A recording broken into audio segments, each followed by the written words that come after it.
G'day all, and welcome to a very special and I suppose final exam prep sort of video on parliamentary committees. Obviously, the study design gives us a choice between, and I'll come back to the quote in a moment, gives us a choice between royal commissions and parliamentary committees. So you need to know the role of one parliamentary committee or one royal commission. Previous video was done on royal commissions because that's what we were doing in my class, but a few people wanting to have a bit more of a concept or understanding of parliamentary committees, so we thought we'd chuck this one out there to help with that last minute prep. Our quote today is an anonymous one: "Good things come to those who wait," like you've hopefully waited for this video, but better things come to those who go out and get them. And obviously you've only got a few days left, but pretty much go out and get it. Don't leave any stone unturned over the next few days. So we're going to focus on parliamentary committees, as I said, and our essential question is effectively, what is a parliamentary committee? How does it influence law reform, importantly?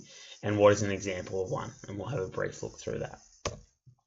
So in the simplest form, a parliamentary committee is effectively a body, 6 to 10 members, that's established by Parliament, and it can be established by the House of Representatives, it can be established by the Senate, or it can be established as a joint committee, which means it's established by both, obviously. And basically they just inquire into specific issues. So the whole concept of a parliamentary committee is the idea that politicians and parliamentarians don't necessarily have time to look into every single issue themselves. Obviously, they've got to represent their local electorate, but also try and have an understanding of all the different legislation that might be passing through the House as well, and just generally trying to look at issues that are affecting Australian people. So one of the things that that the Parliament is able to do to overcome this time constraint is develop these committees that are manned by members of the House that establishes it, or by both houses, and they inquire into specific issues that the committees are given. They'll be made up of members from across the political spectrum, so you'll have members of the government, you'll have members of non-government parties, so the opposition, the Greens, the Independents, etc. And you get some committees that are ongoing, so standing committees. So you might get a standing committee into treaties, for example, and basically that committee exists ongoing until Parliament dissolves it, and it maybe is inquiring into 2-3 issues at once, or it might have no issues to look at and it might not meet for a period of time. So they're ongoing ones. Or sometimes Parliament will establish a select committee which just looks at one issue one time, presents one report to Parliament, and then is dissolved. As I said before, these committees will have 6 to 10 members, okay? And as I said, they can be exclusive to each house or established as joint with members of both houses. Obviously, it's not just 6 to 10 parliamentarians acting of their own volition and doing all their own work. Each committee then has a dedicated group of parliamentary employees who basically, help them do the research, help them plan and run hearings that they might hold, help them organise public submissions, that sort of thing.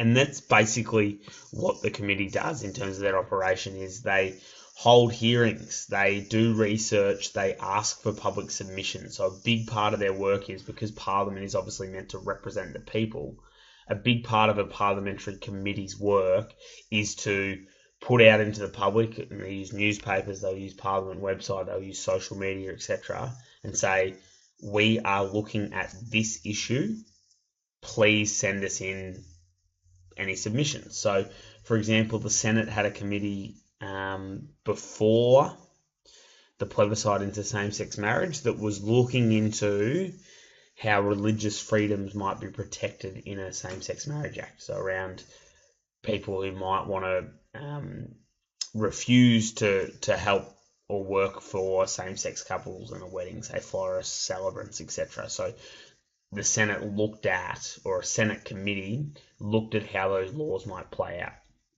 and ask for people from the public to write in. So written submissions from the community, and they may invite some of these people who submit to actually come to Parliament and attend a hearing and speak, or vice versa, they might actually travel. Sometimes they travel out and have hearings out and around.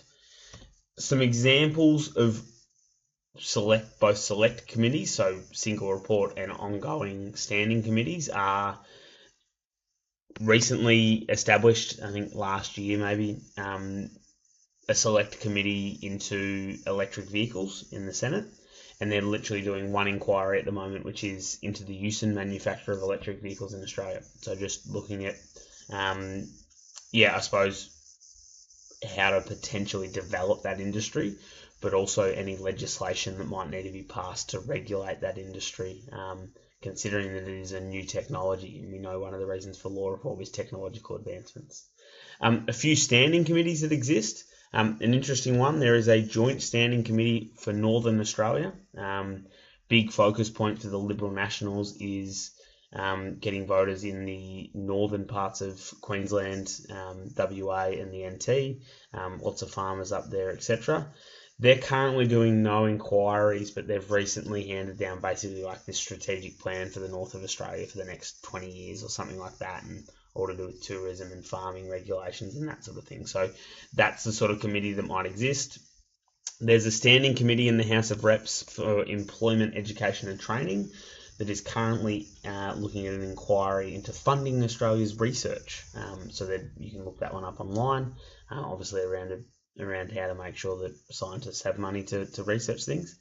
And there's a joint committee, so from both houses of Parliament, and obviously we're just focusing on Australian Parliament here. Sorry guys, I should preface that. There can be parliamentary committees in the Victorian Parliament as well, but we're just going to look at the Australian Parliament and just get across that general concept of what a parliamentary committee is. And there is a joint standing committee on foreign affairs, defence and trade, and they're currently looking at two inquiries at once. So one on human organ trafficking, and one on the human right to freedom of religion or belief, which is a bit of a hot topic at the moment, with our current Prime Minister being quite a devout Christian. So there's just some examples of different committees. Basically, in terms of the numbers, there's 68 current committees in the Australian Parliament, so be they Senate, House or joint. They're currently across those 68 committees completing 125 inquiries. So you can see that on average, and we know like Northern Australia only has or doesn't have an inquiry at the moment, and obviously there's some committees that are looking at 3-4 things at once. 21 of these are Senate committees, 18 are House of Reps, and 21 are joint. Now I know that doesn't add up to 68 because not included in those numbers are committees like there's a standing committee called Senate Estimates, which is quite often reported in the media, the Senate Estimates, because their job is to purely look at the budget. They have pretty intense hearings every few months where they get ministers to come and basically talk about how they've been spending their money, and that often ends up in the media because you're finding out how the government's spending their money. So big one recently was when a charity that had about 6 employees in regards to the Great Barrier Reef got randomly given about, I think they got given about $70 million, and there was sort of no process for why that group got the $70 million over other groups, and that came out in Senate Estimates, and the minister responsible got questioned pretty heavily on who were you giving the $70 million to and why. So that's an example of the work that an ongoing committee like Estimates might do.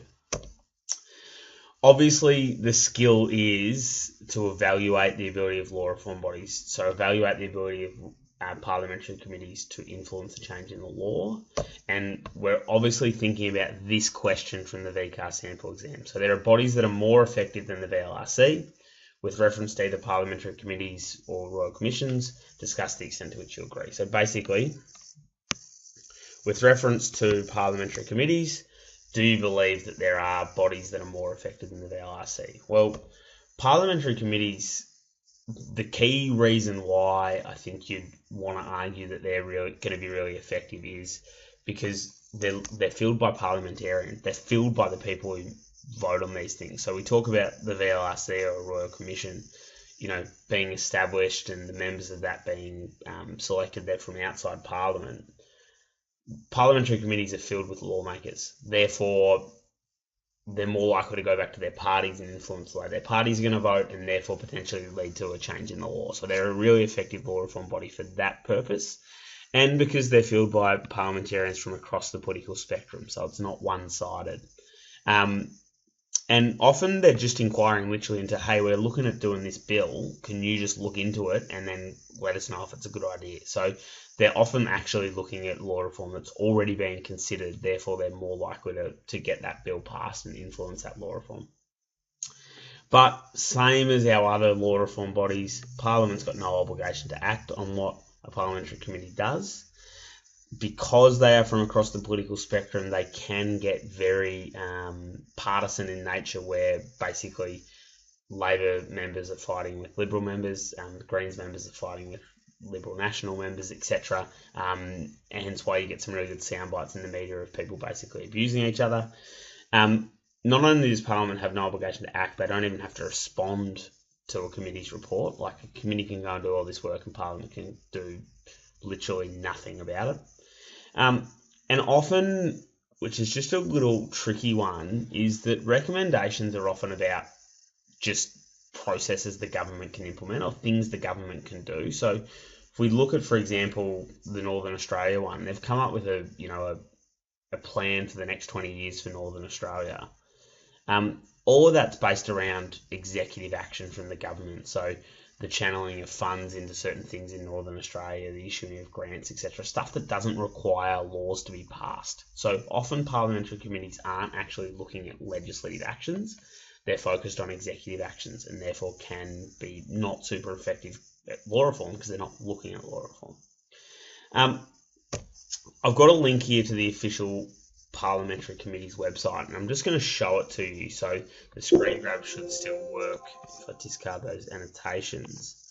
Basically, you can go onto the Parliament website here and you can go to this link, see there's all the current committees that are operating, and you can see from these drop-down menus. So here's all the joint committees, here's all the House committees, here's all the Senate committees, and you can click into them and see a little bit more about what they're doing. So if I went to electric vehicles, for example, I'd be able to find out that it was submissions closed in July, and if I go to information about the inquiry, you can check the terms of reference. So if I'm looking up here, the terms of reference, the submissions and all of that, and you can actually see the certain things they've done. They had public hearings at Brisbane Airport, in Melbourne, etc.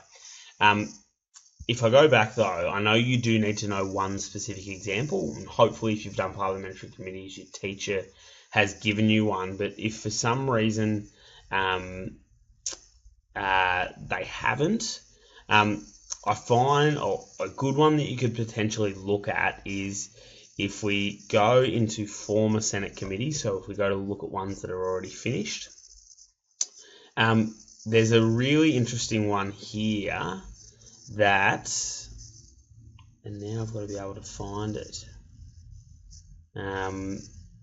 strengthening multiculturalism. So it was a select committee, meaning it was just looking at one thing and one thing only, and they basically handed down a final report where they recommended, and if we go to the final report here and go to the section on legislation, they said, in their view as a committee, and I finally got there, recommendation 9, the committee recommends that the Australian government, in consultation with relevant government authorities, consider developing and implementing a federal multicultural act. So basically they said, yep, we think you should pass a law that enshrines multiculturalism in Australia, and basically as a value of Australians and things that we do to be more multicultural. So that's a recommendation. You could say, hey, there was this select committee in the Senate. Its job was to look at strengthening multiculturalism. They recommended Australia should implement a federal multicultural act. And at this point in time, about a year later, there is no Federal Multicultural Act because the government has chosen not to respond to that. So you can use that as evidence perhaps of parliamentary committees not being great. Ultimately, hopefully now, even though we went through that pretty quickly, you do understand what a parliamentary committee is, how they exist, how it influences law reform, and have that brief example of one. If you've got any further questions, always don't hesitate to shoot me a quick message. Obviously, a few days for the exam. I'll try and get back to you as quick as I can if possible. But apart from that, happy studying and best of luck for Wednesday.